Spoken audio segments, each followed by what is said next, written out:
Hello everyone. पिछले video में हमने बात किया था first type of investment method के बारे में। आज हम बात करेंगे दूसरे टाइप ऑफ इन्वेस्टमेंट मेथड के बारे में, जो है गोल्ड। गोल्ड में इन्वेस्टमेंट क्या है? गोल्ड में इन्वेस्टमेंट सही है? सही है तो क्यों सही है? कौन सा गोल्ड लेना चाहिए? इतने तरह के गोल्ड आ रहे हैं आजकल, तो कौन सा गोल्ड लेना चाहिए? कौन सा गोल्ड ज़्यादा अच्छा है? कौन सा गोल्ड हमारे लिए अच्छे के इन्वेस्टमेंट हमारे इन्वेस्टमेंट के लिए अच्छा है? तो चलिए आइए शुरू करते हैं। देखिए, गोल्ड सबसे पहले स्टार्ट करते हैं। गोल्ड कैसे शुरू हुआ था? गोल्ड को अगर आप फिजिकल फॉर्म में लेते हैं, बिस्किट के रूप में या कॉइन के रूप में, या आप अगर बनवा के ज्वेलरी के रूप में लेते हैं, तो एक इन्वेस्टमेंट के रूप में नहीं माना जाएगा, क्योंकि वो सब बनाने में मेकिंग चार्ज लगता है।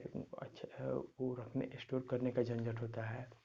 आपको मतलब प्योरिटी का प्रॉब्लम होता है कि कहीं आप कहीं प्योर चीज़ नहीं मिली, तो ये सब चीज़ें काफ़ी मैटर करती हैं।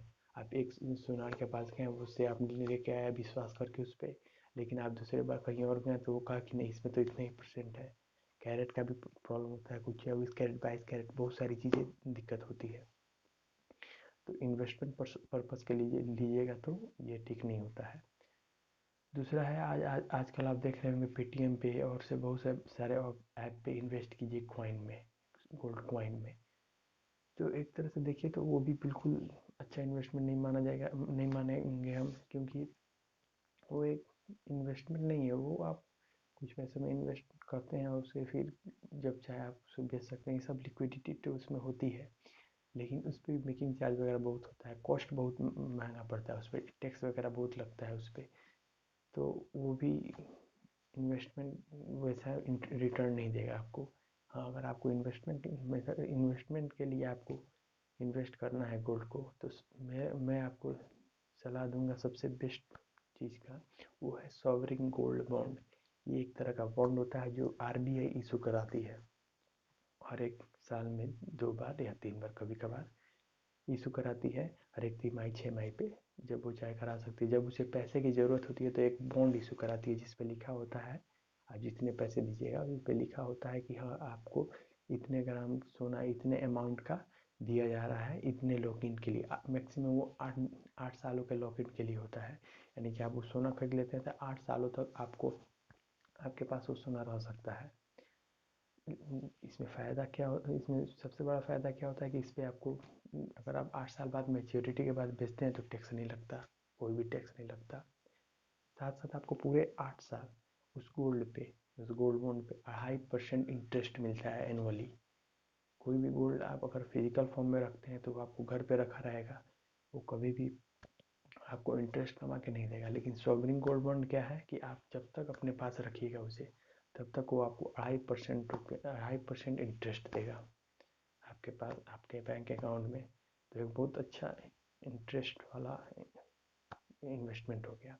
इसके साथ अगर आप 8 साल बाद बेचते हैं उसे, तो उस पर टैक्स नहीं लगता है, कैपिटल एप्रिसिएशन पर टैक्स नहीं लगता है उस पर। दूसरी बात क्या है कि इस तरह मेकिंग चार्ज नहीं लगता, कैपिटल एप्रिसिएशन पर टैक्स नहीं लगता, हर एक साल इंटरेस्ट मिलता है आपको 2.5% का।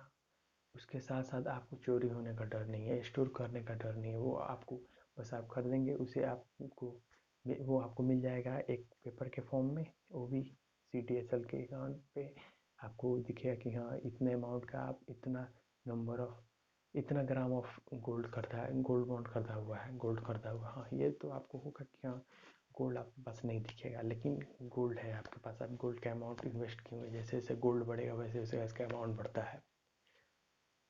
एकदम गोल्ड ही होता है एक तरह से।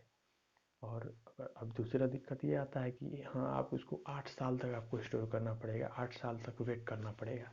लेकिन आगे अब आके उसका भी प्रॉब्लम सॉल्व हो गया है। क्या हो गया है कि आप जब चाहें ओपन मार्केट में आके बेच सकते हैं, जैसे जीरोधा, अपस्टॉक, ग्रो, किसी पे जाके आप मेनली जीरोधा पे आप ज़्यादा इसे अच्छे से बेच सकते हैं। सोवरिन गोल्ड बॉन्ड SGB, आप जीरोधा अकाउंट अगर आपका हो तो उस पर जाके सर्च कीजिए SGB, तो वो दिखा देगा कि ये गोल्ड सोवरिन गोल्ड बॉन्ड है, जो मैच्योरिटी डेट इसकी इतनी है, बाई डेट इतना था इसका।